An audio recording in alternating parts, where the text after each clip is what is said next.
Hi, congratulations, Volga Videos. 18 million subscribers. Like, share and subscribe. Hi hello welcome to వోల్కా videos. నేను మీ Hema Malini and ఈ రోజైతే literally చాలా special పర్సన్తో మాట్లాడడానికి అయితే వచ్చాను అనమాట. చిన్నప్పటి నుంచి ఈ పేరు వింటూ ఉన్నాను నేను, బట్ నేను కలిసినప్పుడు చాలా సీరియస్గా ఉంటారేమో, ఎలా మాట్లాడతారేమో అనుకున్నా. మాట్లాడిన తర్వాత తెలిసింది చాలా జోయల్గా ఉంటారని చెప్పి. సో ఇప్పుడు మనందరం ముందుకి వదల అనే ఒక సినిమాని తీసుకొస్తున్నారనమాట. విత్ జెన్జీ వర్షన్ని మిక్స్ చేస్తూ మన ముందుకు తీసుకొస్తున్నటువంటి సినిమాయే వదల. మరి ఆ సినిమాని ప్రొడ్యూస్ చేసినటువంటి తమ్మారెడ్డి భరద్వాజ్ గారు మనతో ఉన్నారు. ఆయనతో మాట్లాడదాం. సార్ నమస్తే, ఎలా ఉన్నారు sir? Sir, how everything is going on? ఇప్పుడు తీసుకుంటే అప్పటి సినిమాకి ఇప్పటి సినిమాకి చేంజ్ ఓవర్స్ ఏంట్రా అంటే ప్రమోషన్స్. సార్, ఇది ఎంత ఛాలెంజింగ్గా ఉంది అంటే ఏం చెప్తారు? డెఫినెట్గా చాలా ఛాలెంజింగ్ ఉంది. అంటే నిజంగా చెప్పాలంటే నా 50 ఏళ్ళ ఎక్స్పీరియన్స్లో లాస్ట్ 49 ఇయర్స్ ఒక పద్ధతి, ఈ సంవత్సరం ఒక పద్ధతి. అంటే మేము ఆల్మోస్ట్ 10-12 ఇయర్స్ నుంచి సినిమా లేదు కదా, మేకింగ్ లేదు కదా. ఈ making it has become a challenge to make a film also. అంటే సినిమా మేకింగ్లో పద్ధతులకి పెద్దగా ఏం మారలంటే షూటింగ్ చేయటం అవన్నీ మామూలు. ఆన్ లొకేషన్ పెద్ద మారలేదు, కానీ అంటే మనకున్న ఫెసిలిటీస్ అవి మారి దానివల్ల వచ్చే ఇబ్బందులు కొన్ని, ఈ డిజిటల్ టెక్నాలజీ వచ్చిన ఇది ఇవన్నీ వచ్చినాక మనకి ఈజీ అవుతుంది అనుకున్నాం. యాక్చువల్గా ఈజీయే, కానీ మనం దాన్ని కాంప్లికేట్ చేసుకుంటున్నాం. ఓకే, ఆ కాంప్లికేషన్ మన అర్థం ఇప్పుడు మాకు ఇవన్నీ తెలిసినాక అది కాంప్లికేషన్ కాదు, చాలా ఈజీగా సాల్వ్ అయిపోయే ఇష్యూ. కానీ కాంప్లికేషన్ లాగా ఫీల్ అవుతున్నారు. అదేంటో కొంచెం డైజెస్ట్ చేసుకుంటానికి టైం పెట్టండి. ఓకే సార్, వదల అనేది ఎలాంటి ఒక కాన్సెప్ట్, జనాలు ఎలా రిసీవ్ చేసుకుంటారని? ఎందుకంటే ఇప్పుడు కొంతమంది మనం చాలా చూస్తున్నాం సార్, బయట ఇన్సిడెంట్స్ డే బై డే చాలా రకరకాల ఇన్సిడెంట్స్ వస్తున్నాయి. అంటే ఎలా చెప్పాలి, ఒకరికి టబ్ అన్నారు, తర్వాత కుక్కర్ అన్నారు, ఇప్పుడు మిక్సీ జార్ అంటున్నారు, ఇప్పుడు రకరకాలుగా వస్తున్నాయి. అంటే అదే, సో ఇది కొంచెం కొండ మీద నుంచి తోసేటాలు ఇలాంటివి కూడా అవుతున్నాయి. Like these are like serious issues, but అందరూ దాన్ని కొంచెం కామెడీసైజ్ చేసేసారు ఇది. అయితే ఇప్పుడు మీ సినిమా ఇప్పుడున్న ఆడియన్స్కి ఎంతవరకు కనెక్ట్ అవుతుంది కంటెంట్ పరంగా అంటే what you will say sir? అంటే ఇప్పుడు నాకు ఈ మధ్యకాలంలో నా సినిమా తీస్తున్నంతసేపు నాకు టెన్షన్ ఉండిందమ్మా. టెన్షన్ అంటే ఒక కొత్తదనం చూపిద్దామని, కొత్త స్క్రీన్ ప్లే ప్రజెంట్ చేద్దామని, కొత్తగా చెప్దామనే ఉద్దేశంతో మొదలుపెట్టాం సినిమా. బట్ ఇది రిసీవ్ చేసుకుంటారా చేసుకోరా అనే భయం అయితే మొదలెట్టిన రోజు నుంచి ఉంది. బట్ ఏదో ఒకటి కొత్తదనం చేయకపోతే చూడరు అనే భయం ఇది ఉంది. కాబట్టి కాన్ఫిడెంట్గా తీసాం సినిమా. తీసినా కూడా చూడటం అనేది మన చేతుల్లో లేదు. ఎందుకంటే జగపతి బాబు గారు, లయ గారు వాళ్ళ మీద ఎంతవరకు ఓపెనింగ్ వస్తుంది, ఓపెనింగ్ వచ్చి జనం వస్తే నిలబడుతుంది సినిమా అనే ధైర్యం ఉంది. కానీ ఓపెనింగ్ వస్తుందా రాదా, ఓపెనింగ్ రాకపోతే నిలబడుతుందా అనేది ఒక 100 సమశేష ప్రశ్నలాగా ఉన్నాయి. బట్ ఈ మధ్యకాలం లాస్ట్ 4-5 మంత్స్గా రిలీజ్ అవుతున్న సినిమాలు ఈ కలెక్షన్లో చూసినాక అందరూ కలెక్షన్ చాలా భయానకంగా ఉన్నాయి అంటున్నారు. కానీ ఈ 4 నెలల్లో రిలీజ్ అయిన చిన్న సినిమాల లిస్ట్ తీసుకుంటే అన్నీ చాలా బెటర్గా చేసినాయి. భయానకంగా ఉన్నాయి అంటారు, కానీ నా లెక్కలో చాలా బాగున్నాయి. ఓకే, ఎందుకు అంటే మీరు ఒక మాదిరి సినిమాలు తీసుకోండి, చిన్న సినిమాలు లాంటి సినిమాలు తీసుకోండి. ఫర్ ఎగ్జాంపుల్ చాలా సినిమాలు, రాజు వెడ్స్ రాంబాయ్, లిటిల్ హార్ట్స్, చిన్న సినిమాలు, రాకాస, అది ఇటువంటి చాలా ఉన్నాయి. మొన్న వచ్చిన బ్లాస్ట్, ఏది తీసుకున్నా, వీరభద్రుడు, డబ్బింగ్ వీరభద్రుడు. ఓకే, ఇంకోటి వచ్చిన వీరభద్రుడితో పాటు ఇంకో సినిమా వచ్చిన, అది కూడా బాగా చేసిన, గోదావరి గట్టు మీద. సో అన్నీ బాగున్నాయి. మొన్న వచ్చిన సినిమాలు 2 సినిమాలు రిలీజ్ అయినాయి. ఇది రాజా బహదూర్ ఒకటిను, రావు బహదూర్ ఒకటిను, ఇంకోటి ఏదో రిలీజ్ అయింది, అది నాగబంధం. సో వాటి బడ్జెట్లకి ఎంత చేసినాయి అనే లెక్క కంటే ఆ కాస్టింగ్ మీద వచ్చే రెవెన్యూ లెక్క వేసుకుంటే వాటికి కూడా రెవెన్యూ వచ్చింది. సో రెవెన్యూస్ వస్తున్నాయి ఈ మధ్యకాలంలో. ఇది ఒక ఆస్పెక్ట్. అందుకని నా సినిమాకి కూడా రెవెన్యూ ఎంతో కొంత వస్తుంది. అంటే మరీ అసలు మేము అనుకున్నంత బీభత్సంగా ఉండదు, రెవెన్యూ వస్తుంది అనేది ఒక నమ్మకం కలిగింది. దెన్ ఈ మధ్యకాలంలో నేను అబ్సెషన్ అని ఒక సినిమా చూసాను. నేను కూడా చూసాను సార్. అబ్సెషన్ చూసినాక ఐడియా ఇప్పుడు మనకి ప్రజెంట్ పబ్లిక్లోకి ఇప్పుడు చూస్తే ఉన్న ట్రైలర్స్ ఇవన్నీ చూస్తే దెయ్యం సినిమా ఫీలింగ్ ఉంటుంది. అవును, అబ్సెషన్ కూడా దెయ్యం సినిమా ఫీలింగ్ ఉంటుంది ట్రైలర్ చూస్తాను. థియేటర్లోకి వెళ్ళాక అక్కడక్కడ ఆ ఫీల్ వస్తుంది కానీ దెయ్యం లేదు దెయ్యం లేదు. ఎస్, ఈ మా సినిమాలో కూడా దెయ్యం లేదు అక్కడ. అబ్సెషన్ అంటారు కొంచెం. సో అబ్సెషన్ లాంటి Possessiveness, అబ్సెషన్ possessiveness, obsession. మనం పొసెసివ్నెస్ అబ్సెసివ్ లవ్ డిసార్డర్ అని చెప్పి ఒక డిసీజ్ మీద మనం చేసిన cinema. That is nothing but possession. అవును. So that is obsession, this is possessiveness. Sorry, possessiveness. ఆ పొసెసివ్నెస్లో దగ్గర చాలా రేజర్ చాలా గ్యాప్ తక్కువ. అబ్సెషన్కి దీని పొసెసివ్నెస్కి చాలా చిన్న గ్యాప్ ఉంటుంది, చాలా తేడా. సో సిమిలర్ కంటెంట్ లాగా ఉంటుంది కాబట్టి నాకు బాగా నమ్మకం కలిగింది. దానిలాగా 3,000 కోట్లు వస్తుందని ఏం లేదు, కానీ నా డబ్బులు నాకు వచ్చి సినిమా పర్లేదు, మంచి ప్రయత్నం చేశారు అంటే చాలు, నాకు అంటే చాలు అనుకున్నాను. సో దట్ వే నాకు నమ్మకం బాగా పెరిగింది సినిమా మీద. సార్ నిజంగా ట్రైలర్ చూశాక నాకు చాలా బాగా అనిపించింది. అండ్ ముఖ్యంగా హృతికా శ్రీనివాస్ పర్ఫార్మెన్స్ మాత్రం అందరూ మాట్లాడుకుంటున్నారు. అసలు ఆ అమ్మాయిని చాయిస్ ఎవరు సార్, ఎవరు పిక్ చేశారు ఫస్ట్ ఏంటి అని? ఎందుకంటే అంతకుముందు తెలుగు సినిమాలు కూడా కొన్ని చేసున్నారు అన్నారు. అన్ని చేసినా నేను తనతో కూడా అన్నా, అన్ని చేసినా మిమ్మల్ని ఎవరు మేము అంత గుర్తుపట్టలేదు, అప్పుడెప్పుడు ఆమని గారి మేనకోడలు అన్న టాక్, ఆ ట్యాగ్ రాలేదు. బట్ ఈ సినిమాకి మీరు ఇలా లాంచ్ అయినట్టు రీలాంచ్ లాగా అనిపించింది. ఇక్కడ నుంచి ఆ వచ్చిన వేరియేషన్ అంతా చాలా ఇక్కడ ఎక్కువ పేరు వచ్చిందని చెప్పడం జరిగింది. అసలు తనని ఎలా పిక్ చేశారు? ఆడిషన్ ఇచ్చిందా? ఆ మధ్య అక్కడ ఉన్నప్పుడు ఆమె నేను ఇంటర్వ్యూ చేశా, ఒక జనరల్ ఇంటర్వ్యూ చేస్తాంటే ఆమె నేను కలుస్తానికి ఈ అమ్మాయి వచ్చింది ఆ రోజు. ఓకే, అక్కడికి I think 1.5 years back. Okay, వస్తే చూసినప్పుడు ఇట్లా మాట్లాడారు. ఫాదర్ ఉన్న అమ్మాయి ఇద్దరు వచ్చారు. ఆ రోజు ఆమెని వెళ్ళిపోయినాక వీళ్ళు నాతో కొంచెం ఒక 15 నిమిషాలు చిన్నపిల్ల ఎవరో బాగానే ఉంది కదా అనుకున్నాను నేను. ఎప్పుడైతే ఇది వచ్చిందో ఆ పిల్ల ఆమెని మేనగోడలు ఉంది అనే సజెషన్ అయితే నేను ఇచ్చాను. ఓకే, తర్వాత వీళ్ళంతా చూసి చాలా మందిని చూసాం, మళ్ళీ ఈ అమ్మాయిని కూడా చూసి పిలిపించి టెస్ట్ చేయించాం. కళ్ళు మొత్తం అందరిని అట్రాక్ట్ చేసేసినాయి. చాలా షార్ప్ గా కూడా ఉన్నాయి సార్ లుక్స్. చాలా పెద్ద కళ్ళు, భయంకరమైన కళ్ళు, మంచిగానే ఉంటాయి చెడుగానే ఉంటాయి. సో దాంతో ఈ క్యారెక్టర్కి ఈఎంఐ కరెక్ట్ అని అనుకున్నాం. అండ్ ఆ క్యారెక్టర్ని ఎలా మోల్డ్ చేయాలో డైరెక్టర్ మోల్డ్ చేసిన దానికి కెమెరామెన్ చోటా గారు దాన్ని అద్భుతంగా ప్రజెంట్ చేశాడు. ఆ క్యారెక్టర్ ఎలా కావాలంటే అలా ఏ రేంజ్లో తీయాలో ఆ రేంజ్లో తీశాడు. దాంతో మీకు సినిమా అంతా ఆయమే కనపడుతుంది సార్. పోస్టర్ డిజైన్స్ కూడా చాలా అట్రాక్టివ్ గా ఉన్నాయి సార్. దట్ పర్టికులర్ గా బ్లూ అండ్ రెడ్ షేడ్స్ వాడడము, జగపతి బాబు గారి ఫేస్, లయ గారి ఫేస్ ని మెర్జ్ చేస్తూ ఒక photo, that was like brilliant sir. ఎవరైతే చేశారో కానీ వర్క్ మాత్రం చాలా క్వాలిటీగా కనబడుతుంది సార్. అంటే లైక్ వాటర్ థీసెస్ కానీ కలర్ సెలెక్షన్ చోటా గారు చేశాడు. ఈ విచిత్రం ఏంటంటే ఈ సినిమాకి జగపతి బాబును మన చోటా గారు, ఈవెన్ కోటగిరి వెంకటేశ్వరరావు గారు, వీళ్ళు జనరల్గా వాళ్ళ ప్రొఫెషన్ చేసుకుని వెళ్ళిపోయే మనుషులు, కానీ ఇట్లా అన్నిట్లో ఏలుపెట్టే మనుషులు కాదు. ప్రతి దాంట్లోనూ వాళ్ళు ఎక్కడో చోట నాకు హెల్ప్ చేస్తానన్నారు. Knowingly or unknowingly they were into it. So రంగులు కావాలి నాకు, రంగులు ఆ రంగులే ఉండాలి అని పెట్టింది చోట. రెడ్ అండ్ సీ బ్లూ కావాలంటాడు. సీ బ్లూ ఉండాలి, రెడ్ ఉండాలి sir. It looks like sea and volcano. అంతే. మీరు ఇప్పుడు రెడ్ అండ్ బ్లూ అంటే నాకు అదే గుర్తొస్తుంది. వాల్కెనో, సముద్రంలో వాల్కెనో పేలితే ఆ కొంచెం రెడ్ కలర్ ఎలా వస్తుందో ఇట్స్ లుక్ లైక్, నాకు ఇప్పుడు డీకోడ్ చేస్తుండే అనిపిస్తుంది సార్. ఒక మంచిగా లయ గారు, జగపతి బాబు గారు రిలేషన్ మంచిగా సాఫీగా నీళ్ళలా సాగుతుంటే ఒక వాల్కెనో వచ్చింది. అదే మన క్యారెక్టర్ పేరు ఏంటి sir? Amuda is like volcano. ఏమో నేనైతే డీకోడ్ చేశాను సార్. మేబీ నాకు స్వతహాగా మీరు చూస్తారో చాలా మందితో మాట్లాడుతుంటారు కదా సార్ మీరు.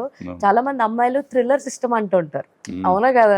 నాకు తెలియదు, మీరు చెప్పండి సార్. మీరు థ్రిల్లర్ సిస్టమ్ అని అంటుంటారు. అమ్మాయిలు ఎక్కువగా థ్రిల్లర్స్ ఇష్టపడుతుంటారు. Even Hrithika also like thriller fan అని చెప్పారు అనమాట నిన్న. సో నాకు తెలిసి మీ సినిమా ఎక్కువ ఫిమేల్ ఆడియన్స్ ని అట్రాక్ట్ చేస్తుందని నేను అంటాను. What you will say sir? Obvious గా కావాలి, ఎందుకంటే జగపతి బాబు అంటే ఇప్పటికీ లేడీస్ బాగా ఇష్టపడతారు. ట్రూ. ఈవెన్ జంజీ బ్యాచ్ కూడా ఇష్టపడతారు అని అంటే. సో వాళ్ళకి నచ్చుతుంది అనేది నా నమ్మకం.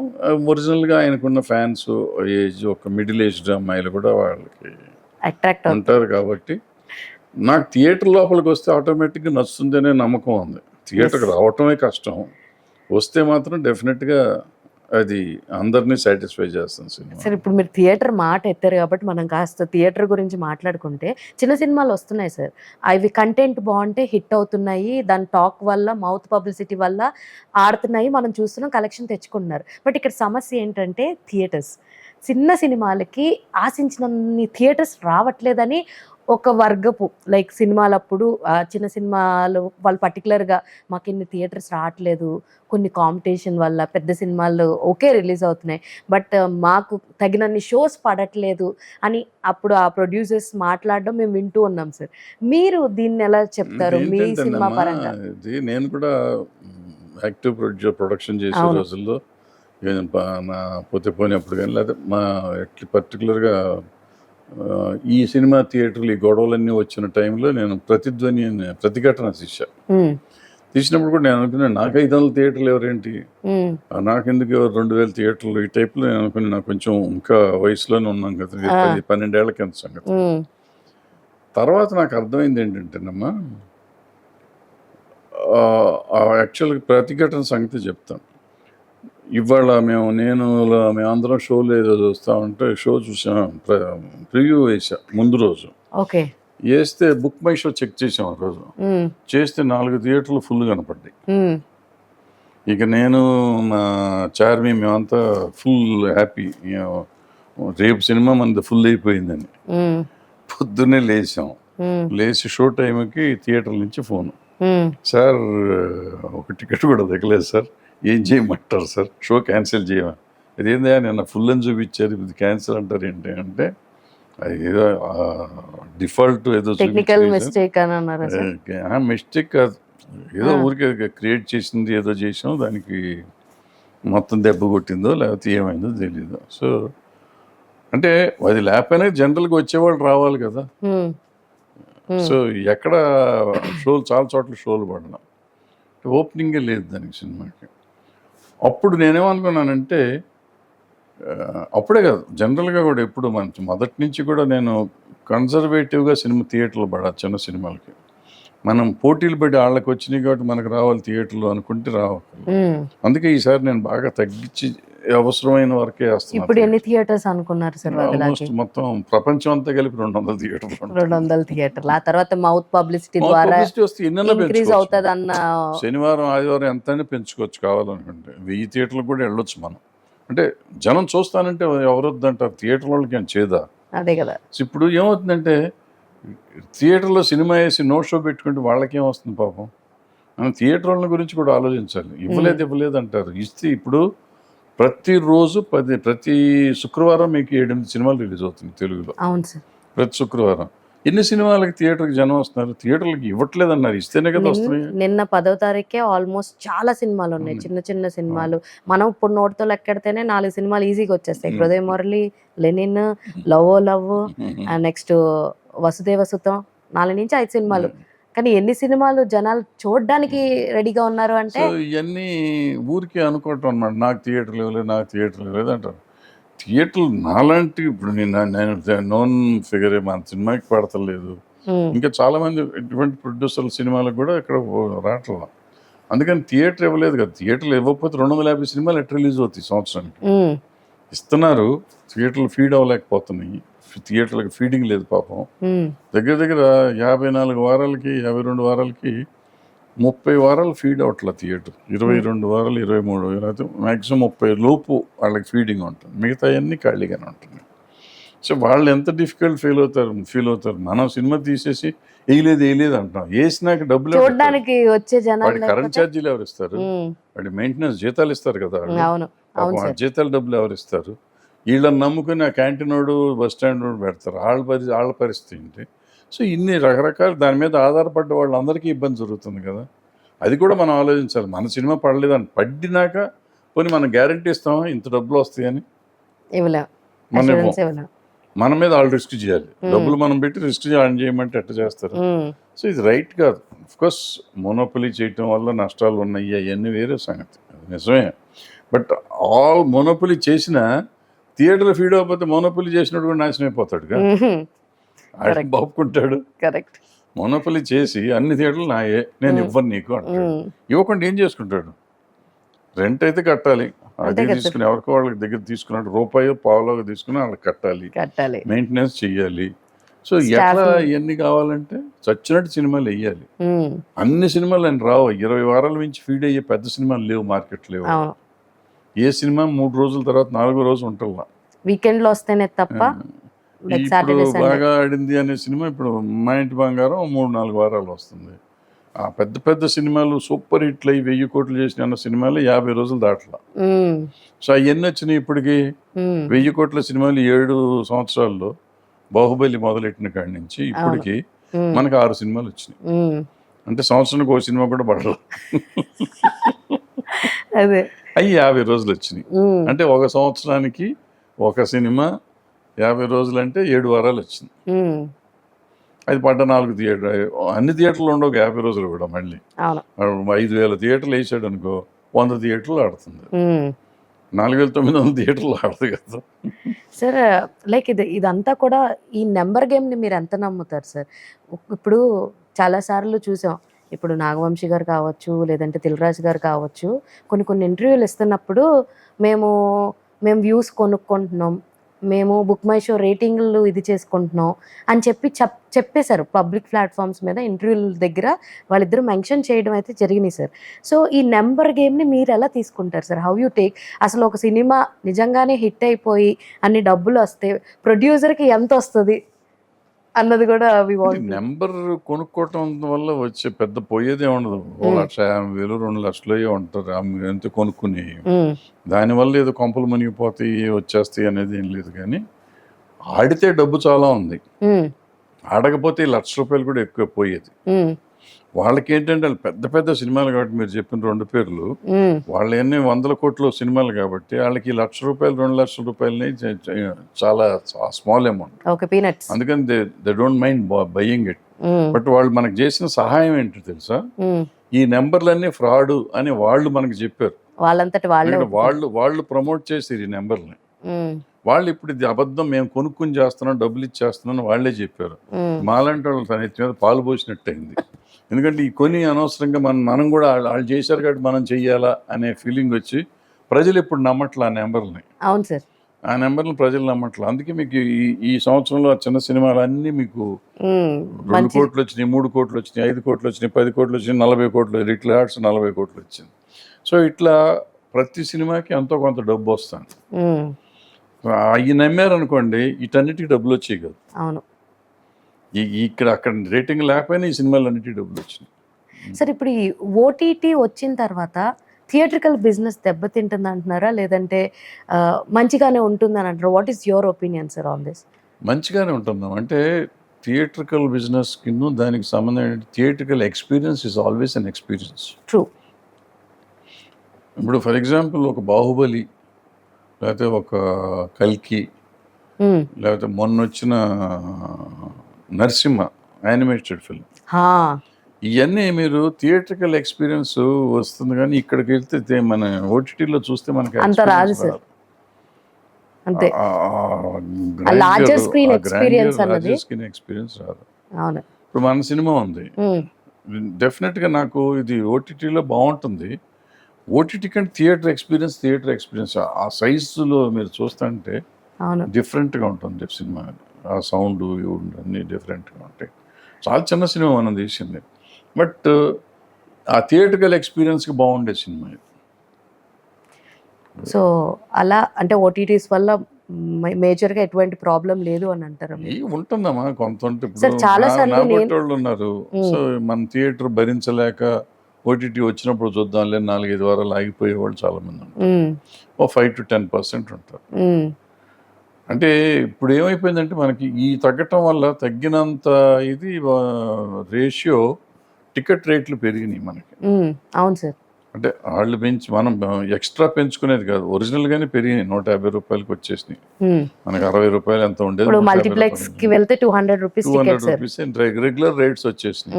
వచ్చినాయి కాబట్టి పెద్ద మనం దాని గురించి పెద్ద ఆ కవరేజ్ ఇక్కడికి వచ్చేసింది.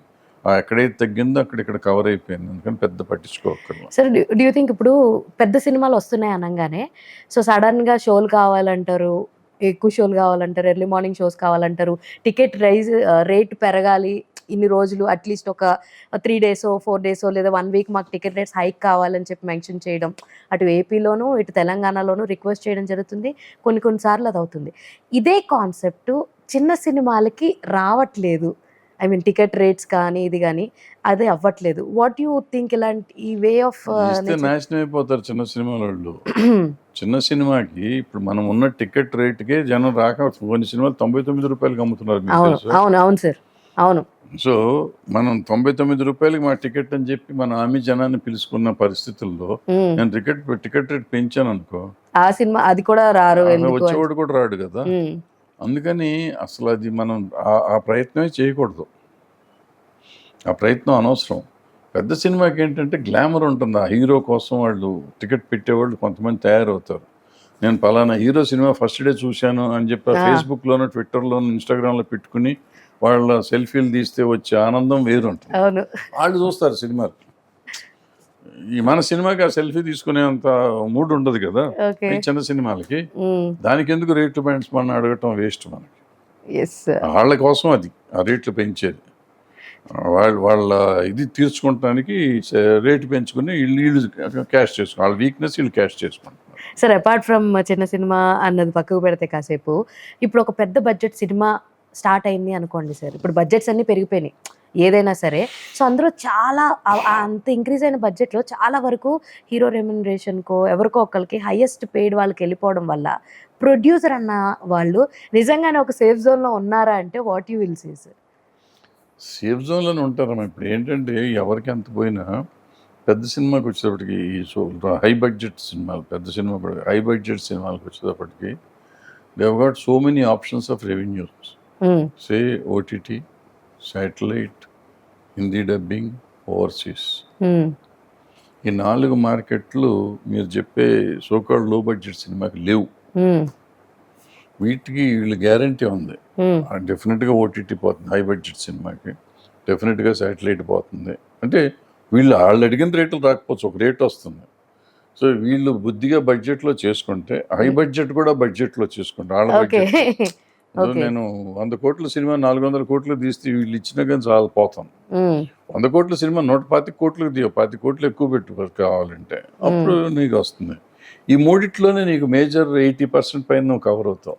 20% నీకు రిస్క్ ఉంటుంది. 20% కూడా రిస్క్ కాదు, ఎందుకంటే 3 days నీకు సినిమా ఎట్టి పరిస్థితిలో ఆడుతుంది బాగానే, ఆ హీరో కానీ ఆ పెద్ద సినిమా మీద ఉన్న దయా జాలి ఏదన్నా అనుకో, లేకపోతే ఇంట్రెస్ట్ అనుకో. అంటే మన నిజంగా మన జాలి గుండి కదా మనది. అయ్యో అంత ఖర్చు పెట్టి తీసాంటే పాపం మనం చూడకపోతే అట్టానే వెళ్తాం మన సినిమాకి. సో అట్లా వెళ్ళేవాళ్ళు, లేదంటే ఆ హీరోకి ఫ్యాన్ ఫేర్ ఉండే హీరో కోసం వెళ్ళేవాళ్ళు, వీళ్ళు మొత్తం మీద అందరూ ఉంటారు. లేకపోతే ఇన్స్టాగ్రామ్లో ఫోటో పెట్టుకోవడానికి వెళ్ళేవాళ్ళు, వీళ్ళందరి కోసం వస్తే రేట్ పెంచుకుని ఆడతారు వాళ్ళు, they will make money. So ఆ 3 days వాళ్ళకి ఆ 20% రికవర్ అయిపోతుంది. సో మేజర్గా రికవర్ అయిపోతారు. అన్లెస్ మరీ డిజాస్టర్ సినిమా తీసి అంత డబ్బు ఖర్చు పెడితే మొత్తం నాశనం అయిపోవచ్చు, కానీ జనరల్గా పోవు. సార్ నాకు తెలిసినంత వరకు మీరు చాలా స్ట్రైట్ ఫార్వర్డ్గా మాట్లాడుతూ ఉంటారు. ఏ ఇష్యూ వచ్చినా సరే you will definitely react on that. So ఇప్పుడు మా అసోసియేషన్కి సంబంధించి కావచ్చు, ప్రొడ్యూసర్ కౌన్సిల్కి సంబంధించి కావచ్చు, ఇలా ఏ ఇష్యూస్ రేజ్ అయినా సరే యూ విల్ ఇన్వాల్వ్ ఇన్ దిట్, యాక్టివ్గా పార్టిసిపేషన్ తీసుకుంటుంటారు. ఇప్పుడు ఈ అసోసియేషన్స్ తరపున జరుగుతున్నటువంటి యాక్టివిటీస్ ఎంతవరకు సాఫీగా జరుగుతున్నాయి? అసలు పట్టించుకోవాలి. ఇప్పుడు పట్టించుకోవట్లేదు సార్. మొదలుపెట్టిన కాడి నుంచి అసలు ఏం దేశంలో ఏం జరుగుతుందో తెలియదు, ఈవెన్ మా ఛాంబర్లో ఏం జరుగుతుందో కూడా తెలియదు, ఐడియా లేదు. అదే అంటే లైక్ మీరు చాలా స్ట్రైట్ ఫార్వర్డ్ ఉంటారు కదా సార్, దీనివల్ల ఏమైనా ఎప్పుడైనా ఇబ్బందులు ఫేస్ చేయడం లాంటివి ఏమైనా అయినాయా ఇండస్ట్రీ పరంగా? అంటే ఏం చెప్తారు? ఏ ఉంటుంది ఇండస్ట్రీ పరంగా అంటే, నేను సీరియస్గా చెప్పమంటా, I could not make a film with a big hero nor big director. ఇప్పుడు నాకు అనిపిస్తుంది ఎందుకు చేయలేనంటే కేవలం నన్ను నోడిదోలే అని నేను అనుకుంటున్నాను. అందుకని ఎందుకు వచ్చింది ఇంత దూరంగా, అందరూ బాగుంటారు మళ్ళీ. సార్ చాలా మంది మిమ్మల్ని సజెషన్స్ అడగడానికి కూడా కాల్ చేస్తారు, అన్నీ ఉంటాయి. పెద్దవాళ్ళు చిన్నవాళ్ళు అందరికీ నేను కావాల్సిన వాడిని, అందరు నాతో బాగుంటారు. అవసరానికి మా అల్లుడు కానీ లేకపోతే ఇదేదో అంటారు ఇది అల్లుడు కాదు అంటారు, అటువంటిది ఏదో ఓకే.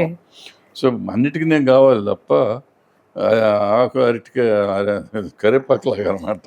సినిమా అడగటం ఇటువంటి అడిగామంటే వాళ్ళు ఎన్నైనా చెప్తారు, లేకపోతే లేదు అనకుండా తిప్పుతారు. కాదు చెయ్యము అని క్లారిటీ అనకుండా ఇవ్వకుండా చేద్దాం మన చేద్దాం. జీవిత కాలం నాశనం అయిపోయే పరిస్థితి ఉంటుంది. సో దానికంటే మనం ఇది హ్యాపీగా మన పని మనం చూసుకుంటే చాలు కదా మనకు ఎందుకు వచ్చింది. సో మన చేతనైన చేసుకుంటే సరిపోతుంది. ఎందుకంటే నాకు తెలిసినంతకాలం నేను నమ్మింది నేను చేసుకుని బతికాను. వీళ్ళని నమ్మి బతకాలి అనేది అనవసరం. వాళ్ళు నమ్మిన చెయ్యరు అనేది అర్థమైంది. కొంతకాలం నమ్మానండి, నమ్మి ఐ వేస్టెడ్ సమ్ టైం. జరిగిపోయింది అది. ఇప్పుడు ఇక ఎవరిని నమ్మాల్సిన అవసరం లేదు, అవసరం కూడా లేదు. ఎందుకు వాళ్ళ చుట్టూ ఎందుకు తిరగాలి, అవసరం. సార్ అయితే ఇందులో రీక్రియేషన్స్ ఉన్నప్పుడు సార్ ఆమెని గారిని మామూలుగా అంటే ఈ క్యారెక్టర్కి లయ గారే సూట్ అవుతారు అని ముందు అలా అప్రోచ్ అవ్వడం జరిగిందా, లేదంటే ఈ కాంబినేషన్ కూడా ట్రై చేస్తే కాంబినేషన్సే ఉంది కదా సార్, ఇప్పుడు లయ గారిది జగపతి బాబు గారిది ఓల్డ్ కాంబినేషన్ కూడా ఉంది, అంటే పర్టికులర్గా ఈ పేరునే తీసుకోవడానికి రీజన్ అదేం లేదు. ఆమెని కూడా ఉంది కదా, ఆమె గారిని కూడా తీసుకోవచ్చు కదా, అట్లా అనేం లేదు. చాలా మంది చేశారు ఆవిడ ఆయనతో. అవును అవును, అన్ని కాంబినేషన్ ఓన్లీ ఈ కాంబినేషన్ పిక్ చేయడానికి రీజన్ అదేం లేదు. మనకు దొరికింది ఆవిడ టైం ఉంది, డేట్స్ ఉన్నాయి, మిగిలిన Okay. డేట్స్ లేవు. రకరకాలుగా అనుకుంటాం కదా. సో పైగా లయ అయితే నాకు సినిమాలు చేసింది, నాతో నా సినిమాలు 4-5 సినిమాలు చేసింది, నా షోలకు కూడా చేసింది. So I know her very well. ఆమె అయితే కంఫర్టబుల్గా ఉంటారని చెప్పి చేసుకో. సార్ మీకు ఏది సూపర్ కంఫర్టబుల్ సార్, ప్రొడ్యూసరా లేదంటే డైరెక్షనా, అంటే what you will say sir? Satisfaction అయితే డైరెక్టర్ అమ్మ. డైరెక్టర్ హిట్ సినిమా తిని ఫ్లాప్ సినిమా తిని తీసిన రోజే సాటిస్ఫై అవుతాం. మనం షార్ట్ పెట్టాం, అబ్బా ఈ సీన్ భలే తీసాం, ఈ షార్ట్ భలే తీసాం అనే సాటిస్ఫాక్షన్ వస్తుంది. సినిమాది ఉందమ్మా, డబ్బులు పెడతాం, తీస్తాం, అయిపోయినాక ఆడితే సంతోషం, పోతే అది ఒక లెసన్ మళ్ళీ. బట్ ఏంటంటే ఈ సినిమా లాగా టోటల్గా ఇన్వాల్వ్ అయ్యి చేసుకుంటే ఇది కూడా ఎంజాయ్ చేస్తాం. Super sir. అయితే మీరు ఇందాక అంటూ లైక్ మీరు సినిమాలు డైరెక్ట్ చేశారు, ప్రొడ్యూస్ చేశారు. అయితే మీ సినిమాల్లో మీకు ఒక సినిమా చాలా నచ్చింది, చాలా ఇష్టం ఉన్న సినిమా, బట్ సూపర్గా ఆడలేదు, బట్ ఆ సినిమా మీకు చాలా ఇష్టం ఉన్నది అన్న సినిమా ఏమన్నా ఉంది సార్? నా స్వర్ణముఖి, పోతే పోని, పోతే పోనీ రెండు నాకు చాలా ఇష్టమైన సినిమాలు. రెండు ఆడలా. సో పోతే పోనీకి అట్లీస్ట్ అవార్డులు వచ్చి మంచి పేరు చెప్పింది. స్వర్ణముఖికి అది కూడా లేదు. సో మంచి కథ, అది మంచి సినిమా, బాగా తీసాం అనుకుంటాను. బట్ జనం అసలు చూడలేదు, ఓపెనింగ్ రోజు నుంచి ఆవిడ చూడలేదు. సార్ అప్పటికి ఇప్పటికి ఆడియన్స్ పర్స్పెక్షన్ మారిందా, లేదంటే కథలు తీస్తున్నప్పుడు నాకు ఎప్పటికీ ఒక డౌట్ ఉంటుంది సార్, అంటే ఇది జనాలు చూస్తారు, ఇలాంటి జనాలు కావాలనుకుంటున్నారు అని పర్టికులర్గా ఒకరికి ఒక థాట్ ఉంటుంది. అంటే ఫోర్స్ఫుల్లీ జనాల మీదకి ఇలాంటి కథలే చూస్తారు, ఇలాంటి కథలే ఇప్పుడు యాక్సెప్ట్ చేస్తారు అని చెప్పి తీయడం మేము చూస్తూ ఉన్నాం కొన్ని. సార్ నేను రెగ్యులర్గా మీడియాలో వర్క్ చేస్తున్న కాడి నుంచి ప్రతి సినిమాకి వెళ్తాను సార్, సినిమా బాగున్నా బాగోకపోయినా my duties to go and attend the cinema. 3 గంటలు 2 గంటలు నేను కూర్చుని చూస్తాను, అది బాగోకపోయినా అయ్యేంత వరకు చూస్తాను. ఎందుకంటే నాకు సినిమాలు మధ్యలో వదిలేసి రావడం ఇష్టం ఉండదు అనమాట, అంటే పూర్తిగా ఏం చేశారన్నది. ఒక్కొక్కసారి ఏమైపోతుందంటే ఆడియన్స్కి ఇదే నచ్చుద్ది అని ఆల్రెడీ ఫిక్స్ అయిపోయి తీస్తున్నారు, అది ఆడియన్స్కి నచ్చట్లేదు, అసలు జనాలు ఇంట్రెస్ట్ కూడా చూపించట్లేదు. సో ఎక్కడ లోపం జరిగింది అంటే what you will say sir? లోపం మనలోనే ఉంది, ఆడియన్స్ ఎవరు? మనమే కదా. ఒకసారి కళ్ళు మూసుకుని నేను ఫలానా కాస్టింగ్ ఉంది, నేను ఇది చూస్తానా, ఫలానా కథ అయితే నేను చూస్తానా అని మనం ఆలోచించుకుంటే ఆ సినిమా తీస్తామో తీయమో అనేది ముందు తెలిసిపోతుంది. First point. రెండో పాయింట్, సినిమా చూసేటప్పుడు ఇది నాది, నేను వండుకున్నది నా బిడ్డ అని అనుకోకుండా పరాయి బిడ్డ అనుకుని మనం సినిమా చూడగలిగితే సినిమా మొత్తం మీరు బలవంతం కూర్చుంటున్నా అన్నారు, ఇష్టం లేకపోయినా ఒక్కొక్కసారి కదా. అసలు అట్లా కాదు, నచ్చలేదు అంటే నచ్చలేదు, నచ్చింది అంటే నచ్చలేదు. మన సినిమా చూసినాక నచ్చకపోలేదు అనుకోండి, అయిపోయింది సినిమా అంతే. మనకు నచ్చని సినిమా ఇంకెందుకు జనం చూస్తారు? సింపుల్ లాజిక్ కదా. సో మనం ప్రజలు, మనమే ఆడియన్, నేనే ఆడియన్ అనే ఎప్పుడు సినిమాను ప్రొడ్యూస్ చెయ్యి చూడు. ఆ దృష్టితో సినిమా తీస్తే ఆడియన్స్ అనుకున్నారు, వీళ్ళు అనుకున్నారు, వాళ్ళు అనుకున్నారు, వేస్ట్. ఎవరు పండితులు సినిమాకి? ఎవరు ఇంతవరకు థియరీ రాశారు? అన్ని సూపర్ హిట్లు తీసిన వాళ్ళు ఎవరు ఉన్నారు? 30లో నుంచి ఈ రోజు వరకు ఎవరు లేరు కదా. 5, 6, 7, 8 సినిమాలు సక్సెస్ చేసి మళ్ళీ ఫెయిల్ అయిన వాళ్ళు ఉన్నారు. 11 సినిమాలు చేసి ఫెయిల్ అయిన వాళ్ళు ఉన్నారు. 20 సినిమాలు చేసి ఫెయిల్ అయిన వాళ్ళు ఉన్నారు. ఫెయిల్యూర్ అనేది ఎప్పటికైనా రావాల్సిందే. Super sir. అయితే how you recharge yourself sir? అంటే ఎప్పుడైనా సరే ఇప్పటికీ స్టిల్ యు ఆర్ ఇప్పటికే అన్నాను sorry, but you are very active, చాలా యాక్టివ్గా తిరుగుతున్నారు ప్రమోషన్స్ వాటిల్లో. మీ స్టైల్ ఆఫ్ హవా అది బాగా కనిపిస్తూ ఉంటుంది. నిన్న కూడా నాకు అంత మీరు ఇంటర్వ్యూలు జరుగుతున్నా కూడా ఆమె దగ్గరికి రావడం, మాట్లాడడము, మళ్ళీ వెళ్ళి మీరు ఇంకొక ఇంటర్వ్యూ కూర్చోవడము, ఈ ఓపిక ఇవన్నీ హౌ సార్?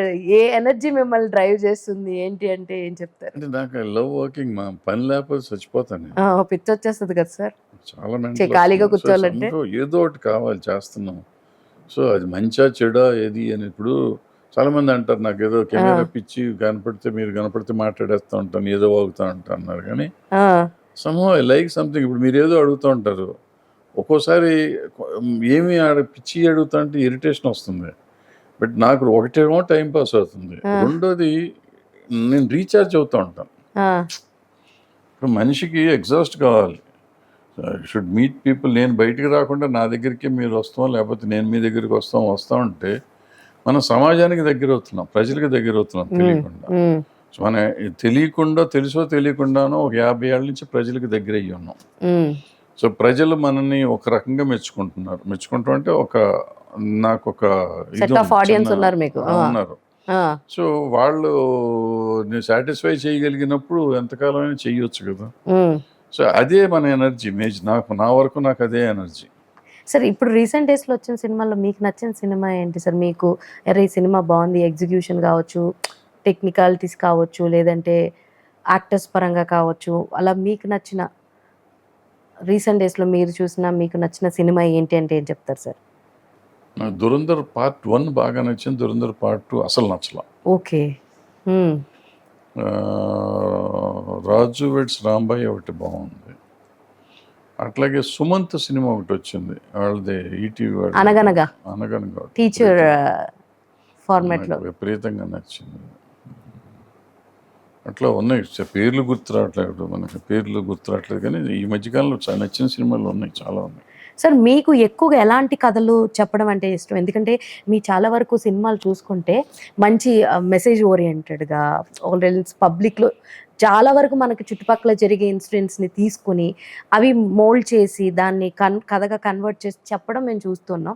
మీకు పర్టికులర్గా ఎలాంటి కథలు డెలివర్ చేయడం అంటే ఇష్టం అంటే ఏం చెప్తారు? నాకు సమాజానికి సంబంధించిన ఏం చెప్పాలనిపిస్తుంది. బట్ ఏంటంటే పోనీ ప్రతిఘటన 2 జరిగిన సంఘటనలు చేశాను, 2 ఆడల. అంటే నేను చెప్పే విధానం అన్నా తప్పై ఉండాలి, నేను తీసుకున్న సబ్జెక్ట్ అన్నా తప్పై ఉండాలి. తీసుకున్న సబ్జెక్ట్ తప్పు కాదని నాకు అర్థమవుతుంది, చెప్పిన విధానం కరెక్ట్ కాదు. అంటే నేను ఆ జనరేషన్తో నేను ప్రజెంట్ చేసే విధానానికి నేను అప్గ్రేడ్ అవ్వలేకపోయి నాకు ఆ 2 సినిమాలు దెబ్బ కొట్టినాయి. యాక్చువల్గా టు సమ్ ఎక్స్టెంట్ నేను పోనీ అప్పటికి నేను కొంచెం బెటర్గానే తీశాను. బట్ ప్రతిఘటనలో నేను ఫెయిల్ అయ్యా, యాజ్ ఎ డైరెక్టర్ నేను ఫెయిల్ అయ్యా. ఎందుకంటే నేను ఇంకా అప్గ్రేడ్ అయ్యి ఇంకా చేయాల్సింది. నాకు ఉన్న దాంట్లో చాలే, ఎందుకంటే ఏం తీస్తానులే చాలులే అన్నట్టుగా తీశాను తప్ప ఇది ఇట్లా కాదు, చేసి ఎందుకు సాధించం అని చెప్పి ఇప్పుడు ఈ సినిమాకి ఆ కష్టపడ్డా, తెలుస్తుంది సార్, ఆ కష్టం పడ్డా. బట్ మనం పడ్డామని చెప్పి అందరూ జాలిపడి ఎవరు చూడాల్సిన అవసరం ఉండదు. వాళ్ళకి నచ్చితే చూస్తారు, ఎందుకంటే డబ్బులు పెడుతున్నారు వీళ్ళు. రూపాయి పెట్టినా నచ్చంది ఎందుకు చూస్తారు వీళ్ళు?